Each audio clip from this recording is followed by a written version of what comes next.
I caught my partner on a dating app. Her excuse? IT was just for fun. I wasn't snooping. That's the part one keep reminding myself. I wasn't snooping, and I wasn't looking for trouble. It started with an innocent glance. Her phone buzzed while she was in the shower, and I happened to see the notification light up the screen. IT wasn't a text or a missed call. It was a dating app notification. At first, I thought it was a mistake, maybe some spam or a leftover account she'd forgotten about.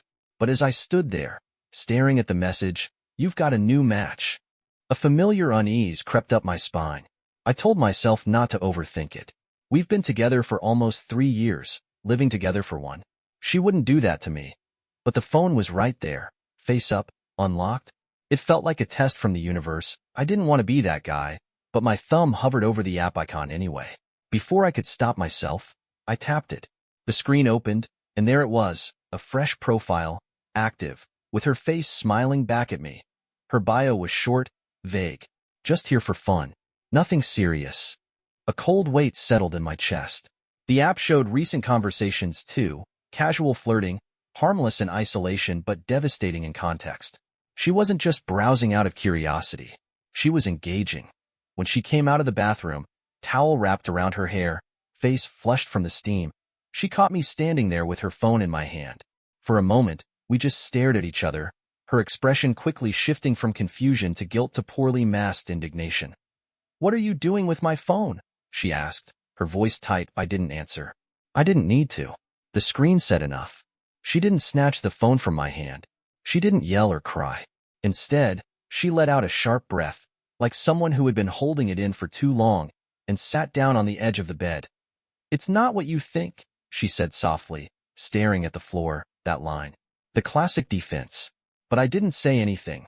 I just waited, phone still in hand, screen glowing with betrayal. She started talking, almost rehearsed.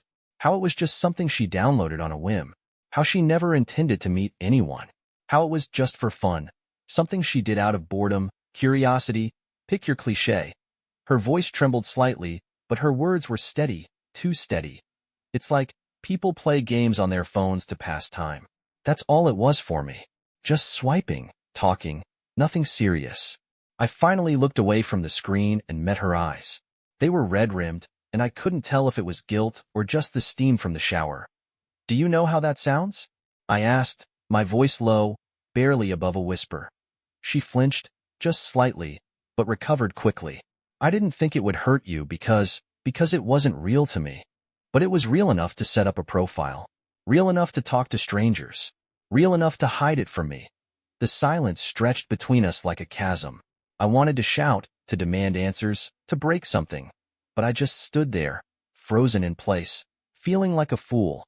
She reached out, like she was going to touch my hand, but thought better of it and pulled back. "I'm sorry. I should have deleted it. I never meant for you to find out because it didn't matter." But it did. It mattered to me. The weight of her words hung heavy in the air. It didn't matter. But it did matter. To me, to us, to everything I thought we had built over the past 3 years. I wanted to believe her, to tell myself that it was just harmless boredom like she claimed. But I couldn't shake the image of her profile smiling back at me. We didn't talk for the rest of the night. I handed her phone back without another word and walked out of the bedroom. I sat on the couch in the dark, staring at the blank TV screen while the faint sound of her sniffling drifted from the bedroom. At some point, she came out and stood behind the couch. "Are you coming to bed?" she asked softly. I didn't answer. I couldn't. Eventually, she went back into the room and closed the door behind her. The next morning, things felt off. We moved around each other like two strangers sharing the same space. The casual touches, the soft good morning smiles, all gone. I could feel her watching me, waiting for me to say something, to let her off the hook, to pretend nothing had happened. But I couldn't. I went to work, but I might as well have stayed home. My brain was stuck in an endless loop, replaying the notification, her profile, her words. It was just for fun. After work, I didn't go straight home. I parked my car in an empty lot and just sat there, staring at my steering wheel. Was I overreacting? Was this really something worth blowing up our relationship over? People made mistakes all the time. But the thing about trust is that once it's cracked, you can't just smooth it over. It's there, a hairline fracture in everything you thought was solid. When I finally walked through the front door, she was sitting on the couch, legs tucked under her, clutching a throw pillow like it was some kind of shield. "Hey," she said cautiously. "Hey." The silence stretched out again. I could feel her waiting, holding her breath, hoping I'd say something to break the tension. But I didn't know how. We didn't avoid each other. In fact, we talked a lot. About groceries, about work, about TV shows we half paid attention to while scrolling through our phones. But the conversations never touched it. The notification, the dating app, the why that I wanted answers, but instead of demanding them, I started watching her more closely. 2 nights after the discovery, she made dinner. Something she rarely did. I sat at the kitchen island, watching her move around the stove. She was wearing one of my oversized hoodies, hair tied up in a messy bun, like nothing had changed. "Everything okay?" she asked over her shoulder, her voice light. "Yeah, just tired from work." She smiled and went back to stirring the pasta sauce. It felt normal, almost too normal. Later that night, while we were watching a movie, she leaned her head on my shoulder and let out a little sigh. It felt so familiar, so us, that for a second, I let myself believe everything was fine. But then, halfway through the movie, her phone buzzed on the coffee table. She froze for just a second before grabbing it, turning the screen away from me, and typing out a quick reply. "Who was that?" I asked casually. "Just Sarah," she said without looking up. Sarah, her best friend. The default scapegoat. That I nodded, trying not to show how tightly I was gripping the armrest. The next morning, while she was in the shower, I gave in to the itch again.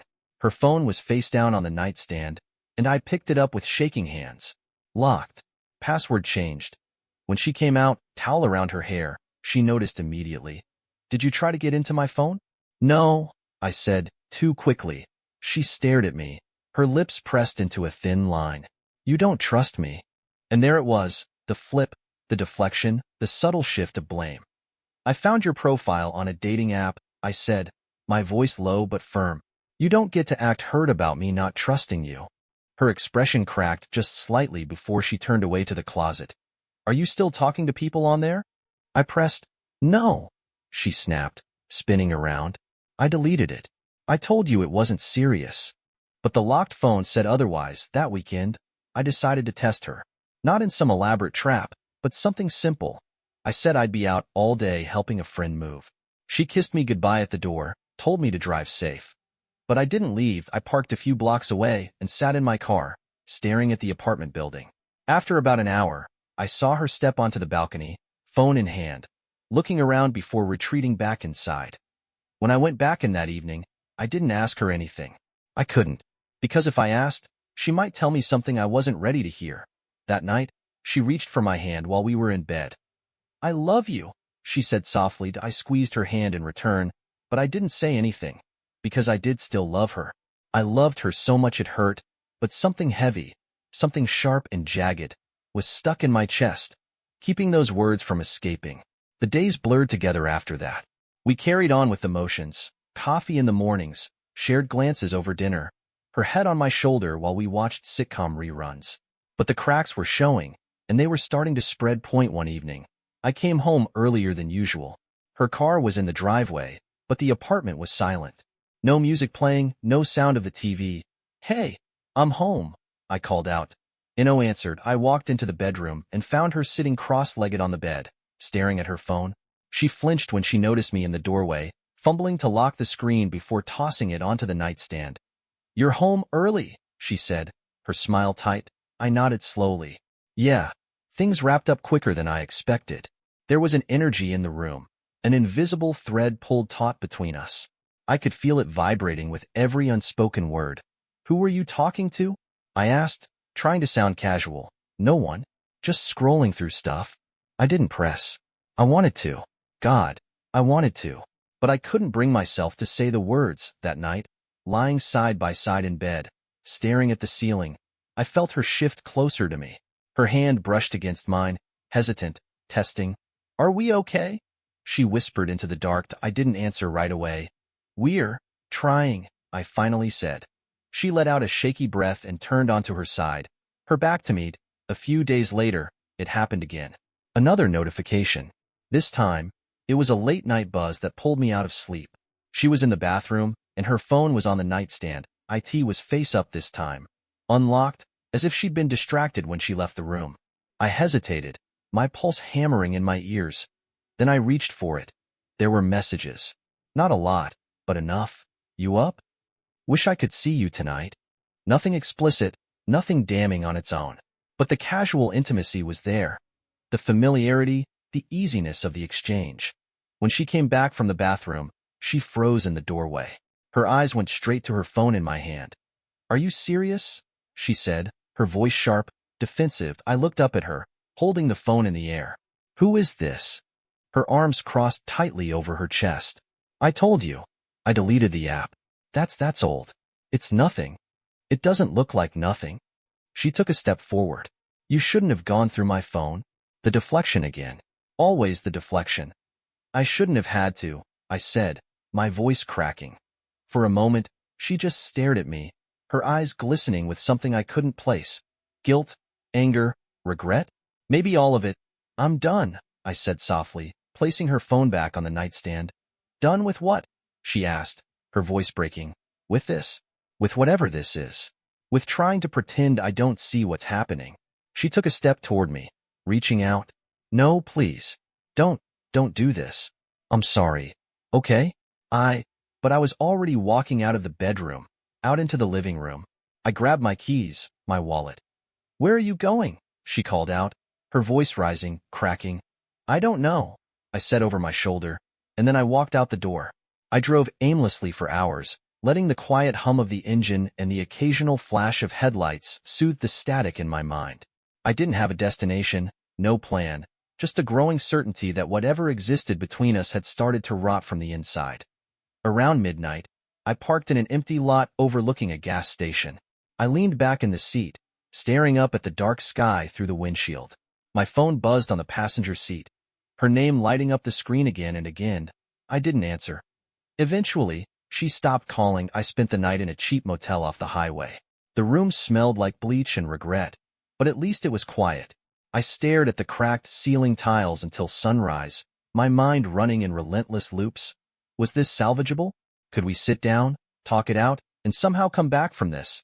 But every time I entertained the thought, I kept seeing those messages, the app, her face staring back at me from that profile. I kept hearing her excuses, the clipped, rehearsed words. It was just for fun. The next morning, I went home. She was sitting on the couch, knees pulled up to her chest, clutching a throw blanket around her shoulders. Her face was pale, her eyes rimmed red from crying. You came back, she said softly. I didn't answer right away. I placed my keys on the kitchen counter and leaned against it, crossing my arms.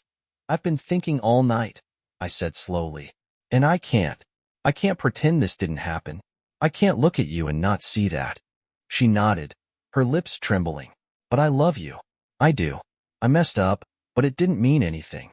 I was stupid, and I was bored, and Stop, I said gently. Just stop. I ran a hand over my face, trying to gather my thoughts.